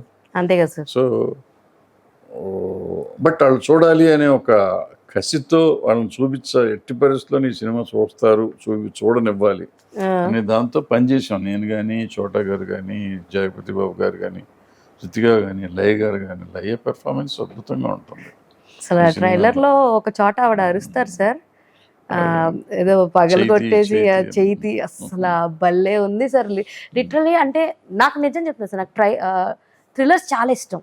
ఫస్ట్ టైం ఇంట్రెస్ట్ కలిగింది అంటే చాలా రోజుల తర్వాత ట్రైలర్ చూసాకరే ఈ సినిమా చూద్దాం, something is there which is all related to మనందరికి దగ్గరగా రిలేట్ అయినట్టుగా అనిపించింది అన్న ఫీల్ అయితే క్రియేట్ అయింది సార్. జెన్యూన్. సో కత్తి మీద సాము లాంటి కథ తీసాం మేము ఇది. అది అంటే ముందు నేనేమి రివీల్ చేయలేను, చేస్తే చాలా ఇబ్బంది అవుతుంది. బట్ మీరందరూ చూసి మమ్మల్ని అభినందించి ఆశీర్వదిస్తే చాలా సంతోషపడతాం. కొత్తగా తీస్తానికి ప్రయత్నం చేసాం. కొత్త కథ అందరికి నచ్చుద్దనే జెన్జీకి వెళ్దాం అనుకున్నాం. జెన్జీ అయ్యాము, జీ అయ్యాము తెలియదు. సార్ ఇప్పుడు జెన్జీలు అనగానే మీకు హఠాత్తుగా గుర్తొచ్చేది ఏంటి సార్? అంటే like there are lot of differences. వాళ్ళ భాష కావచ్చు, వాళ్ళ వాళ్ళు కొంచెం కొన్ని పదాలు వాడుతూ ఉంటారు, అవి మనకి తెలియదు. ఇప్పుడు ఆ బెన్సింగ్ కావచ్చు, ఇవన్నీ చాలా కొత్తగా ఉంటాయి. ఇప్పుడు 90s అయిన మాకే కనెక్ట్ అవ్వడానికి అన్న ఒక క్వశ్చన్ ఉన్నది. సార్ హౌ యూ డీల్ అంటే ఎలా డీల్ అవ్వాల్సిన అవసరం లేదు. బేసిక్ గా ప్రాబ్లం అడ్వాంటేజ్ ఏంటంటే మేము చేసింది వాళ్ళు చేశారు, మా తరంలో చేసినవి కూడా వాళ్ళు లిఫ్ట్ చేస్తున్నారు, పేర్లు మార్చారు అంతే. ఇప్పుడు ఏదో ఫుల్ ఫామ్ మాట్లాడదు, దాంట్లో సగం మాట్లాడతారు, సగం 3 అక్షరాలు 4 అక్షరాలు మాట్లాడతారు అంతే తప్ప ఏమి జంజీ లేదు, తొక్కలేదు. అది ఎంత బోగస్ ఇదంతా, అంతా ఏముంటుంది. ఏం మారింది చెప్పండి నాకు, ఏం మారింది చెప్పండి. జంజీ వచ్చినాక జంజీ అని చెప్తున్నాం కదా మనం. జంజీలో మొత్తం ఈ ఆడ మగ ఒకటైపోయి ఉండాలి, దాని మీద ఏం ఉండకూడదు. ఇంకా మా సెక్స్ అయ్యి ఉండొచ్చు, ఇంకోటి ఉండొచ్చు, ఇంక కంప్లైంట్ ఉండకూడదు, రేపులు ఉండకూడదు, మర్డర్లు ఉండకూడదు, అని ఉండకూడదు కదా. కలిసిపోయారు. Sex is no more. ఇది ఆల్మోస్ట్ నార్మల్ థింగ్ అయిపోయింది. మనం భోజనం చేసినట్టు వీళ్ళు కలుస్తున్నాం, సెక్స్ చేసుకున్నాము, మర్నాడు బ్రేకప్ చేసుకున్నాం, నెక్స్ట్ డే ఇంకోళ్ళతో సెక్స్ చేసుకుంటున్నాం, మళ్ళీ అక్కడ బ్రేకప్ అవుతున్నాం, మళ్ళీ చేసుకుంటున్నాం, లేకపోతే ఒకరితో ఉండి ఇంకో 4గురితో సెక్స్ చేస్తున్నాం. ఇదే కదా రిలేషన్షిప్ మెయింటైన్ చేస్తున్నాము. లేకపోతే పక్కన ఇప్పుడు ఏంటో బెంచింగ్ చేస్తున్నాము, ఇంకోటి చేస్తున్నాం, తోట సంథింగ్ వాట్ ఎవర్. ఇవన్నీ చేసినప్పుడు ఇంక ఇవి ఉండకూడదు. ఎందుకు ఇంక రేపులు ఎందుకు జరుగుతున్నాయి, మర్డర్లు ఎందుకు జరుగుతున్నాయి? ఇప్పుడు టోటల్ ఎక్స్పీరియన్స్ నువ్వు చేస్తున్నావు, ఇంక ఎక్స్పీరియన్స్ చేస్తుంటే మళ్ళీ గతంలో ఎందుకు చేస్తారంటే ఇవన్నీ అప్పుడున్నాయి, ఇప్పుడున్నాయి, దీనికి పేర్లు ఎక్కువ పెడుతున్నాయి అంతే. టెక్నాలజీ ఇప్పుడు దాంట్లో వచ్చి సగం మాట్లాడతాం. జెన్జీ అని ఎవడో కనిపెట్టాడు. జెన్ ఏంటో జీ ఏంటో, జీ జనరేషన్. సార్ అంటే ఇప్పుడు మన సినిమా ఏ సర్టైన్ ఆడియన్స్ని కనెక్ట్ చేస్తుందంటే ఏం చెప్తారు సార్? ఫ్యామిలీస్ కనెక్ట్ అవుతాయమ్మా, మెయిన్ ఫ్యామిలీస్. ఆడపిల్లలు ఎవరైనా కనెక్ట్ అవుతారు. అంటే మనం రకరకాలుగా ఉంటాం. ప్రేమ ఎన్ని రకాలు? ప్రేమ అంటే ఏంటి? అబ్సెషన్, పొసెసివ్నెస్, ఓవర్ పొసెసివ్నెస్, దీని మీద సినిమా. సో దాన్ని మనం అపార్థం చేసుకుంటాం వేరు, అర్థం చేసుకోవటం వేరు. అర్థం చేసుకోగలము, అర్థం చేసుకోలేము. అర్థం చేసుకుంటే ప్రేమ ఎలా ఉంటుంది, అర్థం చేసుకోకపోతే ప్రేమ ఎలా ఉంటుంది. అర్థం చేసుకున్న ప్రేమకు అర్థం వేరు ఉంటుంది, అర్థం చేసుకుని ప్రేమకు అర్థం ఇంకోటి ఉంటుంది. సార్ లెజెండరీ డైరెక్టర్స్ కోడి రామకృష్ణ గారు, దాసరి నారాయణ గారితో మీరు ఎన్నో విషయాలు షేర్ చేసుకుని మంచి జర్నీ ఉంది మీకు. సో వాళ్ళిద్దరి గురించి మాట్లాడాలి అంటే, వాళ్ళిద్దరి గురించి అయినా చెప్పాలంటే ఏం చెప్తారు? అండ్ రీసెంట్గా దాసరి నారాయణ గారిది లైక్ మనం చూసి ఉన్నాం, అలాగా ఆయన లైక్ సమాధి దగ్గర ఇలా అయ్యింది అని చెప్పి వెంటనే మనోజ్ గారు, విష్ణు గారు రెస్పాండ్ అవ్వడము. ఈ ఇన్సిడెంట్స్ చూసినప్పుడు వాట్ ఈస్ యువర్ ఫీలింగ్ అంటే ఏం చెప్తారు? బాధపడతాం, అందుకంటే చేసేది ఏం లేదు. ఇప్పుడు ఒకటేంటంటే దాసనారాయణరావు గారు ఆయన సమాధి దగ్గర పిచ్చి చెట్లు మొలిచినాయా, దాన్ని క్లీన్ చేయలేదా, ఇవన్నీ వదిలేసి దాసనారాయణరావు గారు will never die. Is always alive. ఆయన ఇచ్చిన ఇండస్ట్రీకి ఇచ్చిన కంట్రిబ్యూషన్ కానీ, ఆయన సినిమాలు కానీ ఎవరో మర్చిపోలేము. అండ్ ఆయన లేకుండా ప్రతిరోజు దాసనారాయణరావు గారు ఉంటే 8 ఏళ్ళు 9 ఏళ్ళు అయిపోయినాయి. అయినా ఇప్పటికీ ఆయన ఉంటే అనుకుంటానే తిరుగుతున్నాం మనం. సో ఇకపోతే అదంటారా, ఇప్పుడు మనకి ఇక్కడ ఆయన దాసనారాయణరావు గారి విగ్రహాలు కొన్ని చాలా చోట్ల ఉన్నాయి. సో అవన్నీ బాగానే ఉన్నాయి. ఇది ప్రైవేట్ ప్రాపర్టీలో ఉంది, వాళ్ళ ప్రాపర్టీ, వాళ్ళ ఇంట్లో, వాళ్ళ ఫామ్ హౌస్ లో అందరూ వెళ్ళడానికి లేదు. మనం దూరంగా ఎక్కడో ఉంది. సో దాన్ని మనం రోజు ఎవరో వెళ్ళి చేయాలి. ఇప్పుడు దాసనారాయణరావు గారు అంటే మీరందరికి అభిమానం కదా, మీ అసిస్టెంట్లు ఎందుకు చేయలేదు, లేకపోతే ఆయన శిష్యులు అని చెప్పి భరద్వాజు లాంటి వాళ్ళు ఎందుకు వెళ్ళలేదు, ఇటువంటివన్నీ మాట్లాడారు అనుకో, ఎందుకు వెళ్తారు? అభిమానం ఉందని చెప్పి రోజు అక్కడికి వెళ్ళి దాన్ని క్లీన్ చేసి అయితే రాలేం కదా. ఎవరికి ఉండే పనులు వాళ్ళకు ఉంటాయి. బట్ మనం మన పరిధిలో ఉన్నదానికి మనం జాగ్రత్తగా చేస్తూ ఉంటాం. విగ్రహాలు ఎక్కడెక్కడైనా పెడతా ఉంటాం. విగ్రహాలు పెట్టి మన అందుబాటులో ఉన్న విగ్రహాన్ని బాగు చేస్తాం, కానీ పర్సనల్గా వాళ్ళు పెట్టుకున్న ప్రాపర్టీ లోపలికి వెళ్ళిపోయి రోజు ఎవరు చేస్తారు, చేయలేరు. సో అది వాళ్ళ ఫ్యామిలీ చూసుకోవాలి. ఎందుకు చూడలేదు అనేది వాళ్ళని అడగాలి తప్ప మనం అడిగితే మనం ఏం చెప్పలేం. ఇవన్నీ అనవసరమైన మాటలు అన్నమాట. బట్ నారాయణరావు గారికి విగ్రహానికి దండేసామా లేదా, దాసరి నారాయణరావు గారి సమాధిని బాగా చూసుకున్నామా లేదా, పిచ్చెట్లు మొలిసినయ్యా, ఇవన్నీ ఏం చేసినా కూడా అట్టగా నేను అప్పుడు అల్లూరి సీతారామరాజు గారి సమాధికి వెళ్ళా. వాళ్ళ ఊర్లో ఆయన విగ్రహం పెట్టి ఉంటుంది. ఎంత డర్టీగా ఉందో ఆ రోజుల్లో. అప్పట్లో అక్కడ నేను వైజాగ్లో స్టేట్మెంట్ ఇచ్చాను. మరి తర్వాత క్లీన్ చేయించారు లేదు, తర్వాత ఈ మధ్య అడిగితే కొంచెం బాగు చేశారు అన్నారు. ఆయన చదువుకున్న స్కూలు ఇవన్నీ అట్టగా చండాలంగా ఉంటాయి ఉండే అప్పుడు. ఇప్పుడు ఎట్టో నాకు తెలియదు. సో ఆయనే కాదు, చాలామంది పెద్దవాళ్ళు అయ్యి గాంధీ గారి పరిస్థితి ఏంటి, వాళ్ళ ఎన్ని చోట్ల తగలలే తీశారు, ఎన్ని చోట్ల పడగొట్టారు, ఎన్ని చోట్ల ఉంచారు. నెహ్రూ గారి పరిస్థితి ఏంటి, ఇట్లా ఎవరి అయినా అట్టగే నడుస్తూ ఉంటుంది. ఒక్క దాసనారాయణరావు గారికి ఒక్కళ్ళకే ఆ పరిస్థితి వచ్చింది అనుకోదు. పర్టికులర్గా అది మాత్రం ప్రైవేట్ ప్రాపర్టీ. ఏదైతే మనం అందరం మాట్లాడుతున్నాం అది ప్రైవేట్ ప్రాపర్టీ. బయట ఇప్పుడు ఛాంబర్లో ఉన్నదాన్ని మనం నెగ్లెక్ట్ చేసామన్నా అనుకోండి, మీరు మమ్మల్ని తిట్టండి, ఎంతమంది నన్ను తిట్టండి, మేము పడతాం, పడాలి. ఎందుకంటే మనం నెగ్లెక్ట్ చేశాం కాబట్టి. అక్కడెక్కడ దానికో we are not nobody is responsible but for their family. Sir ఇప్పుడు బేసిక్గా పాన్ ఇండియా ట్రెండ్ బాగా నడుస్తూ ఉంది. ఏ సినిమా చూసుకున్నా అందరూ మల్టిపుల్ లాంగ్వేజెస్ చేసేస్తూ ఉన్నారు. ఇప్పుడు మన ఇప్పుడు releasing in only Telugu language కదా సార్, ఫర్దర్గా దాన్ని మల్టిపుల్ చేద్దామన్న ఆలోచన ఏమన్నా ఉందా? ఓటీటీకి ఇస్తే వాళ్ళు ఎట్టగా చేస్తారు కదమ్మా, మనకెందుకు కష్టం. ఓటీటీ వాళ్ళు ఎట్టగా మొత్తం ప్రపంచ లాంగ్వేజ్లో చేస్తారు కదా, చూసేస్తారు వాళ్ళే. అంటే ఇప్పుడు మన ఇవి హృతిక కావచ్చు, సార్కి జేబీ సార్ కావచ్చు, దేర్ ఈస్ మార్కెట్ ఉంది కాబట్టి అలా అనుకోలేదా సార్ ముందుగా? ఏమనుకోలేదమ్మా, తెలుగే సావలేము మనం, వేరే లాంగ్వేజ్లు ఎందుకని అనుకున్నాం ముందు నుంచి. అయితే ఈ పాన్ ఇండియా రేంజ్ వచ్చేసిన తర్వాత ప్రతి ఒక్కరు pan India pan India pan India అని చెప్పి చిన్న కథను కూడా వాళ్ళు మల్టిపుల్ లాంగ్వేజ్లో చేస్తున్నాక ఎక్కడో ఈ లార్జర్ స్కేల్కి వెళ్ళిపోయి నేటివిటీని మిస్ అవుతున్నారా అని అంటే మీకు అలా ఏమన్నా అనిపించిందా సార్? అంటే నేటివిటీ అసలు ఎక్కడ మిస్ అవుతున్నాం అంటే, మనం ఓటీటీ కోసం సినిమా తీయటం మొదలెట్టిన రోజే మిస్ అవటం మొదలయ్యాం. అండ్ ఓటీటీ ఎట్లాగో అర్బన్ బేస్డ్, యాక్చువల్గా మేజర్గా అర్బన్ బేస్డ్ అవుతుంది.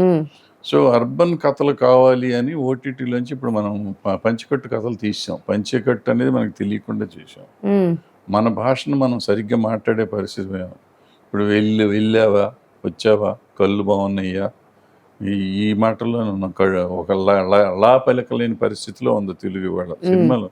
తెలుగు సినిమాలో లా పలకించండి ఎవరితో అన్నా కష్టమే సార్, పలికలేదు. సో ఈ పరిస్థితిలో ఉన్నాం. సో అది ఎందుకంటే అర్బనైజేషన్. మీకు విలేజ్కి వెళ్తే ఆడ శుభ్రంగానే మాట్లాడతారు, అర్బన్లో ఎవరు మాట్లాడతారు. సో దాని మీద ఆటోమేటిక్గా మనం సినిమా తీయాల్సింది ఎవరికి, ఆడియన్స్ కోసం సినిమా తీయాలి. మన ఆడియన్స్ కోసం తీయట్లా, మనం ఓటీటీ కోసం తీస్తున్నాం. ఓటీటీ ఎంతమంది చూస్తున్నారు? ఓ సెట్ ఆఫ్ పీపుల్ చూస్తారు. ఆ సెట్ ఆఫ్ పీపుల్ కోసం తీస్తాం, ఎందుకంటే there is big money in that. మనకు వచ్చే డబ్బుల కోసం మనం ఎవరికో ఏ ప్యాషన్తో అయితే సినిమా తీద్దాం అనుకున్నా ఆ ప్యాషన్తో తీయట్లా. మనం వేరే వాళ్ళ అవసరానికి లొంగిపోయి మన కథను కూడా దానికి మోల్డ్ చేసి మలిచి ఆ సినిమా తీసి అది నా గరకాన ఘాటుకోవచ్చింది. అంటే అది ఇంటికి పనికి రాదు, శ్మశానానికి పనికి రాదు అన్నమాట. అంటే నేను ప్యాషన్తో సినిమాల్లోకి వచ్చిన వాళ్ళు ఇప్పుడు ప్యాషన్తో సినిమా ఆడియన్స్ సిల్వర్ జూబ్లీ ఆడాలి, గోల్డెన్ జూబ్లీ ఆడాలి. నేను ఎగ్జాంపుల్ చెప్తా. నా సినిమాకి డబ్బులు ఇచ్చేవారు, సాంగులు డబ్బులు, బిళ్ళలు, రూపాయలు, 10 రూపాయలు, పావలాలు, అణాలు ఇవన్నీ ఇచ్చేవారు తెర మీదకి ఇస్తే ఇంటర్వెల్ సినిమా అయిపోయినాక గేట్ కీపర్లు ఊడ్చి గంపలతో డబ్బులు ఎత్తుకుని తీసుకెళ్ళేవారు. అది చూసాను ఆ సినిమాకి. థియేటర్లో సినిమా పడతా అంటే వన్స్ మోర్ అంటే సినిమాలు ఆపేసి మధ్యలో సాంగ్ రిపీట్ చేసి చూపించడం చూశాను నేను నా సినిమాకి. సూపర్.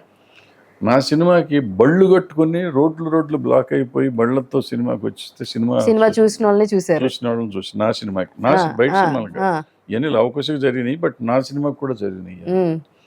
సో ఇవన్నీ చూసిన వాళ్ళం, ఇలా ఉండాలి సినిమా అనుకుని వచ్చిన వాళ్ళం. ఇది భరద్వాజ్కి ఎందుకు వచ్చింది, లేకపోతే ఇది కేవీ రెడ్డి గారి సినిమాకి ఎందుకు వచ్చింది, బిఎన్ రెడ్డి గారి సినిమాకి ఎందుకు వచ్చింది, ఆదిత్య సుబ్బారావు గారి సినిమాకి ఎందుకు వచ్చింది అనుకుని, శ్రీపల్లయ్య గారి సినిమాకి ఎందుకు వచ్చింది అనుకుని వాళ్ళతో పోటీ పడి మన సినిమాకి డబ్బులు వేయించుకోవాలి, మన సినిమాకి అది చేసుకోవాలని అట్లా వచ్చాం. ఇప్పుడు కాగితాలు ఇస్తున్నారు కానీ అప్పుడు డబ్బులు ఇచ్చేవారు. సార్ నేను ఫస్ట్ టైం వింటున్నాను తెలుసా, నాకు తెలీదు ఇలా స్క్రీన్ మీద కాయిన్స్ ఇది అని. పేపర్ల వరకు అయితే నేను చూసాను, డబ్బులు కాస్ట్లీ అయిపోయి పేపర్లు ఇస్తున్నారు. అదే. సో అదైతే చూసారు కానీ నేను ఈ రోజు ఫస్ట్ ఒక మంచి విషయం, కొత్త విషయం తెలుసుకున్నాను, నాకు తెలియదు అది. సో ఇదనమాట. సో అది ఆ ప్యాషన్తో మనం సినిమా తీయట్లా. మనకి ఆ డబ్బులు గేట్ కీపర్కి ఎందుకు పోవటం, నేను ఓటీటీకి అమ్ముకుంటే ఓటీటీలో వస్తాయి కదా, గేట్ కీపర్ సొమ్ము కొట్టేద్దాం అనుకోవటం ఇదంతా అని మనం ఓటీటీ కోసం సినిమా తీస్తాం. సరే, ఈ 500 కోట్ల బడ్జెట్, 1000 కోట్ల బడ్జెట్ ఇదంతా ఇండస్ట్రీకి ఆరోగ్యకరమైన విషయమా లేదంటే ఏంటి అంటే ఏం చెప్తారు? ఇండస్ట్రీకి ఏం ఆరోగ్యకరం కాదన్నది, అది తీసుకునే వాళ్ళకి ఆరోగ్యకరమైన విషయం అంతా. సరే, రైటర్స్ కొరత కొంచెం ఉంది అన్న ఇది వింటూ ఉన్నాము. లైక్ కొంతమంది రైటర్స్ ఇప్పుడు రీసెంట్ డేస్లో పాస్డ్ అవుట్ అవ్వడం వల్ల గతంలో పెద్ద పెద్ద సినిమాలు తీసిన వాళ్ళకి ఆ రైటర్స్ సహాయం లేక ఆ రైటర్స్ కొరత ఉంది అని చెప్పి ఒక వినికిడి వింటున్నాం. Is that true? 100% రైటర్స్ కొరత ఉందమ్మా. కానీ మనకి ఇప్పుడు నేను చాలా కథలు ఉన్నాయి ఈ మధ్యకాలంలో, 100 కథలు అంటే 10-15 కథలు బాగుంటున్నాయి. బాగుంటున్న వాళ్ళకి మనకి ఛాన్స్ ఇచ్చే అవకాశం ఉందా మనకి? ఇక్కడ ప్రాబ్లం ఏంటంటే, నాకు 500 కోట్లకి కథ చెప్పమంటున్నావు. నువ్వు కథ చెప్పు, నేను 500 కోట్లు అవుతుందో 100 కోట్లు అవుతుందని నేను చెప్పాలి. ప్రొడ్యూసర్ చెప్పాల్సింది ఏంటంటే, మీరు కథ చెప్పండి సార్, ఇది ఎంత స్పాన్ ఉంటుందో అని మనం ఆలోచించుకోవాలి. అంతే తప్ప నువ్వు 500 కోట్లకి కథ చెప్పంటే ఏం చెప్తాడు అతను? ఇప్పుడు ఇంకొంతమంది ఉన్నారు, కొంతమంది 500 కోట్లు ఖర్చు పెట్టాలి కాబట్టి నాకు కథ నచ్చింది కాబట్టి ఓ హీరోయిన్ తెచ్చి నీకు 100 కోట్లు ఇస్తా, హీరోయిన్ తెచ్చి 50 కోట్లు ఇస్తా, వాళ్ళందరికీ డబ్బులు ఇచ్చేసి 30 కోట్లకి సినిమా తీస్తాడు. 500 కోట్లు సినిమా అయ్యేది 30 కోట్లు, 470 కోట్లు ఖర్చు పెడతాడు. సో అటువంటి సినిమాలు ఎందుకు ఆడతాయి? సార్ ఇప్పుడు ప్రొడక్షన్ పరంగా ఇంకొకటి సార్, అప్పట్లో డబ్బు ప్రొడ్యూసర్ దగ్గరికి ఎప్పుడు వచ్చేది? సినిమా ఆడిన తర్వాత లైక్ అప్పుడు టర్మ్స్ ఎలా ఉన్నాయి, ఇప్పుడు టర్మ్స్ ఎలా ఉన్నాయి? ఒక సినిమా తీశారు సార్, అది సక్సెస్ఫుల్గా రన్ అయ్యింది, ఈ కలెక్షన్స్ ఇవన్నీ అసలు ప్రొడ్యూసర్ చేతికి ఎప్పుడు వస్తాయి సార్? అంటే నెల రోజుల తర్వాత వస్తాయా, 2 నెలలకు వస్తాయా? ఇప్పుడు కూడా ఒకే రకంగా ఎక్సెప్ట్ మీరు చెప్పిన 500 కోట్లు 1000 కోట్ల సినిమాల పరిస్థితి తప్పిస్తే, కొంచెం సేలబుల్ ఆర్టిస్టులు ఉన్న సినిమాలు తప్పిస్తే మిగిలిన సినిమాలకి మాకు ఇప్పుడు నాకు మొగుడు కావాలంటే సినిమా సిల్వర్ జూబ్లీ ఆడింది. నేను సిల్వర్ జూబ్లీ ఫంక్షన్ చేస్తానికి అప్పు చేయాల్సి వచ్చింది. 15,000 రూపాయలు అప్పు చేసి వడ్డీకి తెచ్చి ఫంక్షన్ చేశాను నేను. ఇవాళ ఆ పరిస్థితి లేదు. ఇప్పుడు అంత చేస్తే డబ్బు చేతికి వచ్చేస్తాను అంటే ఫాస్ట్గా వస్తాను. అప్పుడు వచ్చేది, బట్ చాలా తక్కువ. నాకు 125 రోజులు ఆడితే గుంటూరు లాంటి టౌన్లో మెయిన్ థియేటర్ 1,25,000 షేర్ వచ్చింది. సో ఇవాళ 2 కోట్లు వస్తుంది అక్కడ ఆ షేర్ అక్కడ వస్తే ఆ థియేటర్లో. సో ఈ టైప్లో ఉంటుంది, రెవెన్యూ మారింది. సో ఇప్పుడు ఏంటంటే నెల వస్తాయి ఓవర్ఫ్లోస్ అయితే, బట్ పెద్ద సినిమాలకి ఏంటంటే ముందే బిజినెస్ అయిపోతుంది కదా. ఇప్పుడు నేను చెప్పిన 4 రకాల మార్కెట్ ప్లస్ థియేటర్కల్లో. సో ఊరికే 3 రోజులకే డబ్బులు వచ్చేస్తాయి కదా వీళ్ళకి. ఫస్ట్ 3 days 1 week అవగానే డబ్బులు తెచ్చుకుంటారు. మేము 5 ఏళ్ళకి డిస్ట్రిబ్యూషన్ ఇచ్చేవాళ్ళం, ఇప్పుడు డిస్ట్రిబ్యూషన్ అగ్రిమెంట్లు ఇవ్వాలి. ఎన్ని అనుమానం వాళ్ళు చేస్తున్నా ఓన్లీ 6 monthsకే చేస్తున్నారు అగ్రిమెంట్. 6 months. సూపర్. అయితే సార్ ఇప్పుడు ఏఐ టెక్నాలజీ, ఆర్టిఫిషియల్ ఇంటెలిజెన్స్ ఇదంతా వచ్చేసిన తర్వాత ఇన్ ఫ్యూచర్లో టెక్నీషియన్స్కి ఏదన్నా ఇబ్బంది కలుగుద్దా ఈ టెక్నాలజీని ఎక్కువ వాడడం వల్ల? అంటే ఎంతవరకు ఉంటుంది అనేది మనం చెప్పలేము, కొంతవరకు అయితే ఉంటుంది. సార్ ఒక సినిమా సక్సెస్ ఆర్ ఫెయిల్యూర్ మిమ్మల్ని ఎలా డిఫైన్ చేస్తుంది, మిమ్మల్ని ఎలా ఇది చేస్తుందంటే ఏం చెప్తారు? మీ పరంగా ఎంతవరకు మీరు తీసుకుంటారు? ఆర్ ఎల్స్ ఇప్పుడు నెగిటివిటీ ఎక్కువ మనం చూస్తున్నాం సోషల్ మీడియా వల్ల. సో అల్టిమేట్ నెగిటివిటీ, మనకి సంబంధం ఉన్నా లేకపోయినా అదొక డిఫరెంట్ మోడ్లో జనాలు ఉంటూ ఉన్నారు. దీన్ని ఎలా తీసుకుంటున్నారు సార్? How you receive? అంటే అప్పట్లో ఇంత ఉండదు, ఇంత ఎక్స్పోజర్ కూడా లేదు సార్. నెగిటివిటీకి మాత్రం బాధపడుతున్నాం వాళ్ళని చూసి. మనం బాధపడతాము, జాలి పడతాం, రెండు చేస్తాం. ఎందుకు వాళ్ళకి ఎందుకు ఈ నెగిటివిటీ? ఈ వయసులో చిన్నపిల్లలు అయ్యి ఉంటారు వాళ్ళు చేసేవాళ్ళు, ముసలోళ్ళు మొత్తగా అయ్యి ఉంటారు నాకు తెలిసి. ఆ పిల్లలకి ఎందుకు ఇంత నెగిటివిటీ వస్తుంది? వీళ్ళ తల్లిదండ్రులు ఎట్లా పాపం ఏమైపోతారు వీళ్ళు? నెగిటివిటీతో ఉన్నవాళ్ళు ఇవాళ వాళ్ళకైనా యూట్యూబ్లో డబ్బులు వస్తాయో నాకు తెలియదు కానీ, బట్ జీవితంలో వాళ్ళు చాలా కష్టపడతారు. ఆ నెగిటివిటీ మానసికంగా మనిషి ఎదుగుదలను దింపేస్తుంది. సో హెల్తీగా ఉండలేరు. ఎప్పుడు అప్పుడు రోగాలు రొస్టుల్లోనే బతికిపోతారు వాళ్ళు. సో ఎందుకంటే మానసికంగా ఎదుటివాడి ఎదుగుదలను కానీ ఎదుటివాడి బాగుంటాను కానీ చూడలేకపోవటమే నెగిటివిటీ. అవును. నా స్వార్థం కోసం ఎదుటి వాళ్ళని కించపరచడం, నా స్వార్థం కోసం ఎదుటి వాళ్ళని తప్పుగా మాట్లాడతాం, ఇవన్నీ చేస్తున్నాను కాబట్టి నన్ను నేను ఏదో పెంచుకుంటానికి చేస్తాను. నా ఇది అన్నమాట ఆటోమేటిక్గా ఎక్కువ ఇది అయిపోతుంది. సార్ ఇప్పుడు చూసుకుంటే జనరల్గా తీసే కథలకి రిలీజ్లకి కూడా క్లాష్ పడుతుంది. మామూలుగా కొత్త కథను తీసుకొచ్చాం చూడండి సినిమాలో అంటే ఆ సినిమా థియేటర్కి వెళ్తున్నారో లేదో అన్నది పక్కకు పెట్టేస్తే, తనకిష్టమైన హీరో సినిమాని రిలీజ్ చేస్తే మాత్రం కలెక్షన్లు అప్పుడు సినిమా తీసిన దానికన్నా ఇప్పుడు ఎక్కువ వచ్చిన సందర్భాలు మనం చూస్తూ ఉన్నాం, జరిగినాయి. Take it Khaleja. అప్పుడు చూడలేదు, నిజ ప్రొడ్యూసర్స్ మీట్ పెట్టి కూడా మాట్లాడినప్పుడు అప్పుడు ఫ్లాప్ అన్నారు, ఇప్పుడు సూపర్ హిట్ చేశారు అని చెప్పడం కూడా మేము చూసాము. ఇవన్నీ ఒట్టి మాటలమ్మా. సూపర్ హిట్ లేదు ఇప్పుడు అనుకుంటే మోసగాళ్ళకి మోసగాడు కృష్ణ గారి సినిమా 50 ఏళ్ళ కింద సినిమా. అవును. అప్పుడులో ఆయనకి 5 లక్షలు 6 లక్షలు అయింది ఆ సినిమా, 7 లక్షలు. మొన్న మేము 30 లక్షలు వచ్చింది మాకు మేము రిలీజ్ చేస్తే. అంటే దానికంటే ఎక్కువ వచ్చిందని లెక్కేసుకోవాలా. ఇవాళ రేట్ పెరిగింది, రేటు వచ్చిన rate, ticket rate, cost of production. కలేజాకి తీసినప్పుడు కలేజా మహేష్ బాబు సినిమా, కలేజా లాంటి సినిమా ఆ రోజుల్లో 10 కోట్ల లోపు సినిమా, అది 12 కోట్ల సినిమా.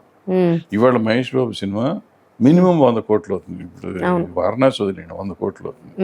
100 కోట్ల టైంలో అది 2 కోట్లు 3 కోట్లు చేసి ఉంటుంది.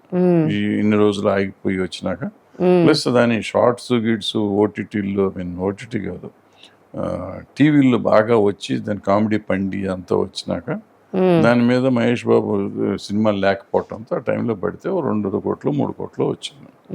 అప్పుడు కంటే ఎక్కువ వచ్చింది. ఎట్టా వచ్చిన తర్వాత 4వ రోజు ఉందా?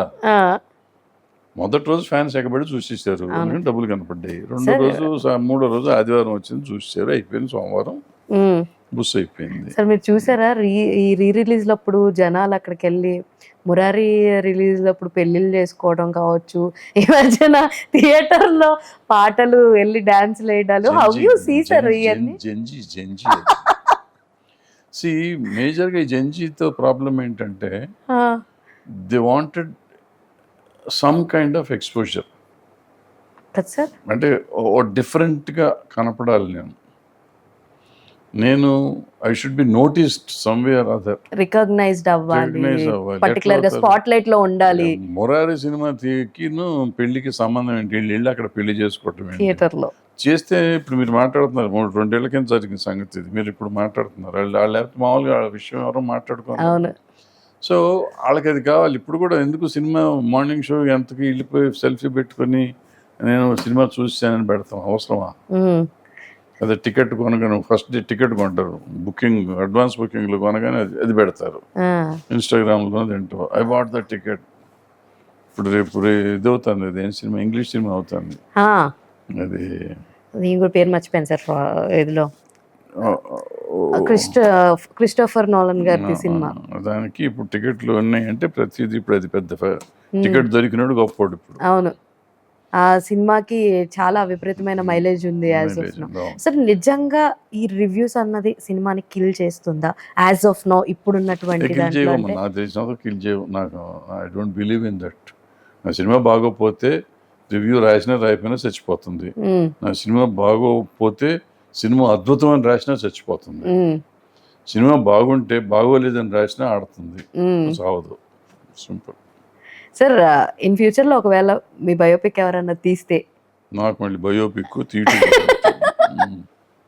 కాదు సార్, ఎవరైనా తీస్తే ఏ యాక్టర్ మీరు దాంట్లో ఫిట్ ఇన్ అవుతారని మీరు అనుకుంటున్నారంటే ఏం చెప్తారు సార్? అసలు ఎవరున్నారు నాకు తెలియదు, నాకు ఎందుకు వచ్చిన అసలు నా బయోపిక్ ఏంటి నా పిండకూడదు కానీ వదిలేదని అటువంటి కామెడీ చేయబోతున్నాం. సార్ కామెడీ ఏం చేయట్లేదు సార్, నార్మల్గా. Sir when you got a personal interest ఇలాగా నాన్నగారు కూడా ప్రొడ్యూస్ చేశారని తెలుసు, అసలు మీకెప్పుడు ఈ సైడ్ టర్న్ అవుట్ అయ్యింది? నేనే యాక్సిడెంట్గా వచ్చా. Accidentally వచ్చారా sir? Cinema not interested, I was not interested then. No I'm very much interested. How you see cinema according to మీకు? సినిమా అంటే సింపుల్గా ఒక డెఫినేషన్లో చెప్పమంటే ఏం చెప్తారు సార్? సినిమా అంటే it is just an entertainment అమ్మా. మనని ఆ చూస్తున్న 2 గంటలు అన్నీ మరిపించి చేయగలిగేది ఆ 2 గంటలు కేవలం మన ఫోకస్ సినిమా మీదే ఉంటుంది. ఉంటేదట్టు చేసేది సినిమా. నాకు ఒక సినిమా నా పెళ్ళైన కొత్తలో నేను మా ఆవిడ వెళ్ళినాం, మై తులసి తేరి ఆంగన్కి అనే సినిమా. ఓకే. ఇంటర్వ్యూలు అయిపోయినాక 45 మినిట్స్ నేను ఏడుస్తూనే ఉన్నా. మా ఆవిడ కూర్చొని ఊరుకో అని నన్ను కొడుతుంది. అందరు చూస్తున్నారు ఊరుకో అంటుంది. నాకు ఆగట్లా సినిమా చూస్తే కారిపోతాయి నీళ్ళు. అంటే that's how we get involve.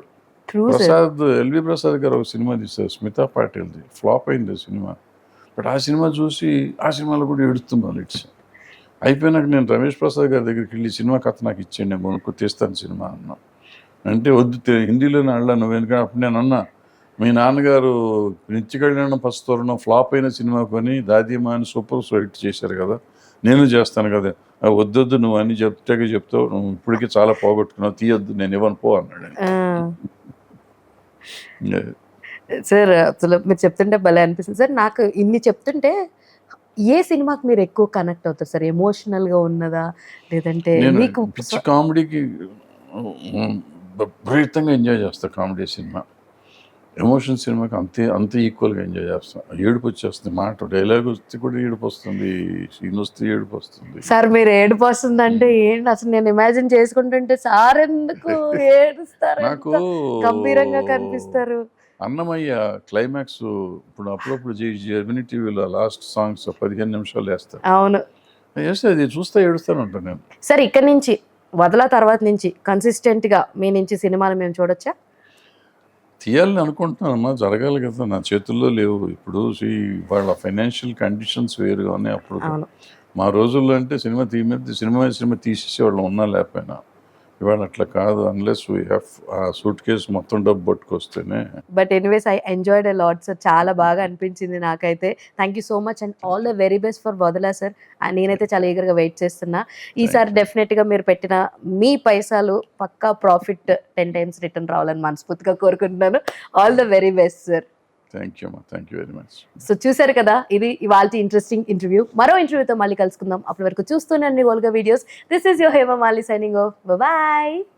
18 million సబ్స్క్రైబర్స్తో ఓల్గా వీడియోస్ ఇవాళ సర్వైవ్ అవుతుంది.